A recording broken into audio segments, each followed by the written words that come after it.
Welcome to the Kit Car History File series, where we'll be going through the industry's past. We'll be visiting old marks of long ago, some modern ones, some mostly older stuff. A lot of archive information with photographs and information on the cars they made, the people involved, and what happened to them.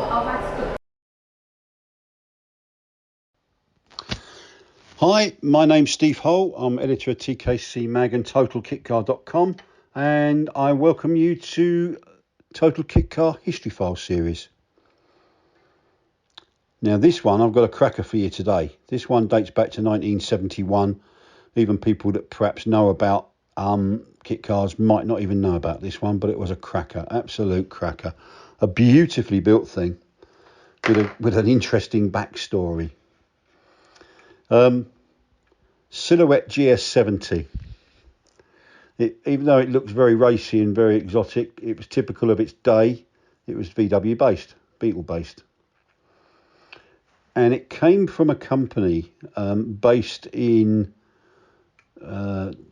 Silhouette cars. They were based in the wonderfully named Great St Thomas Apostle Street in the City of London, EC4 in fact, very close to St Paul's Cathedral. The man behind it was a chap called Anthony. Well, his name was written as Yadgorov, but for some reason, somehow, or whatever, it was pronounced Zagorov. Now he was a trader. His backstory is fabulous. He was actually a trader in Persian, as it was then, but Iranian lamb. And his family hailed from a place called Bukhara in Kazakhstan, and they were fur merchants. I think his father had been a major in the British Army in World War II, so hence that's the connection with the UK. Anthony was a very well-educated chap, and he spoke 4 languages: English, French, Persian, and Russian.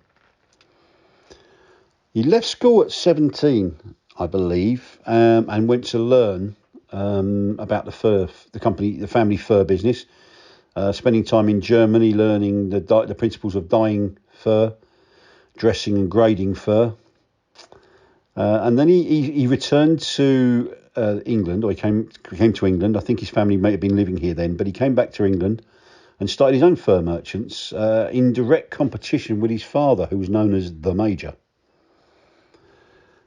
This is very. I love this story. I don't know quite where he became a lamb trader or a lamb merchant, but he got into the car business after a lady introduced him to a chap who had designed his own car, but didn't have the finances to pursue it further. Now, even though it was completely unrelated to him and he had no real interest in cars, he ended up buying the project and the man's unit, which was under a railway arch in Deptford, in deepest South London.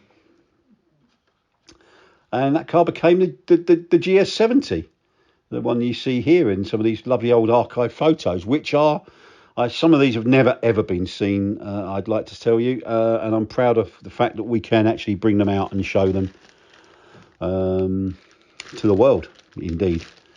They deserve to be seen, and it's a great old child of its time. Now, Anthony was on a quick crash course in learning about cars, and he certainly engaged the services of superstar metal bashers, right up there with the likes of Williams and Pritchard, in my view. A company called Grand Prix Metalcraft. We'll deal with them in a later series as well, because they've got a real story to tell. Fabulous company. They were based in North London, Fortis Green. I'm not entirely certain if they didn't. I think they were. Sorry, I'm almost certain. Let's reword that correctly. I'm almost certain that they actually built the car and maybe even marketed it for Anthony. There was an incredibly negative magazine report of the day that may have been Hot Car. It may have been Cars and Car Conversions. But the reporter clearly got out the wrong side of the bed that morning, because his description is damning. Quite funny, but damning. He said that anyone over average height wouldn't be able to comfortably sit in the car and or drive it. Rear vision was terrible. It leaked. It featured loads of raw GRP, shabby trim, and that the best bit was the clapped out 1200cc Beetle engine. That was the best part of the car.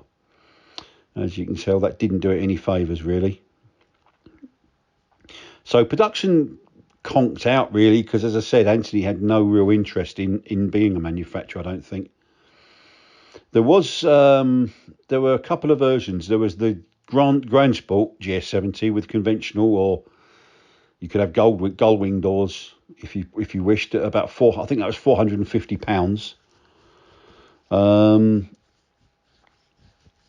And that one cost 450, which probably equates to about £9,000 for the kit if you allow for inflation today. And then they had a convertible, or I suppose a spider version called the Zagaroff after Anthony. And of the 18 sold, I think 5 were the exotically sounding Zagaroff. As I say, production ceased in 73, or rather just conked out. Although the story doesn't end there, because it lay dormant for about 6 years. And in 1979, the one and only Terry Sands, who was trading then, I think, as Sandwood Automotive, and Sandwood was nothing more than a conflation of Terry Sands without the S and his business partner Adrian Wood. And they brought the GS70 back to life briefly. And it had one of Terry's Amiga chassis, which is a very,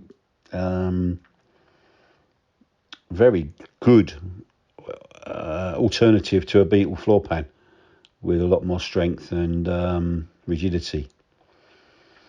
Not sure if they did, how many they made, if they made any, but they had that available for a couple of years before once again it went off to the retired kit car scrapyard in the sky.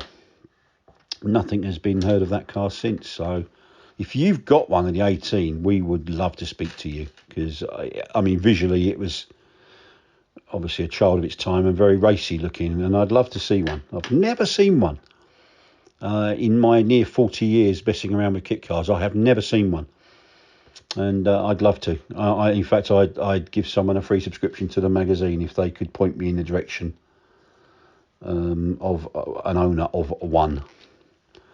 That's not, they knew a bloke who knew a bloke who knew a bloke who might have had one. That's not going to win you the subscription. I would like to be pointed in the direction of someone who has one, or if you've got one, let me know. Please let me know. Anyway, if you've enjoyed this video, I know it's not really technically a video, is it? Whatever it is, without vision. Then if you haven't already subscribed, please consider doing so. It won't cost you a penny piece, and you'll be notified every time we drop one of these quirky little videos, which are done in association with our video editor, Neil Winnington's channel, Enwin Motors. So if you haven't done so there, please consider heading over to his channel and doing the honours there. Oh, and I always get told and always get moaned at, I've got to ask you please to bash the like button, thumbs up button, because that does help our channel. I think it puts us, in the feeds of more automotive enthusiasts once YouTube's algorithm has done whatever it does to work out that you want cars rather than fishing or home improvements or whatever. But anyway, that's it for today. I look forward to welcoming you back next time. Thanks for visiting, and good day wherever you are in the world.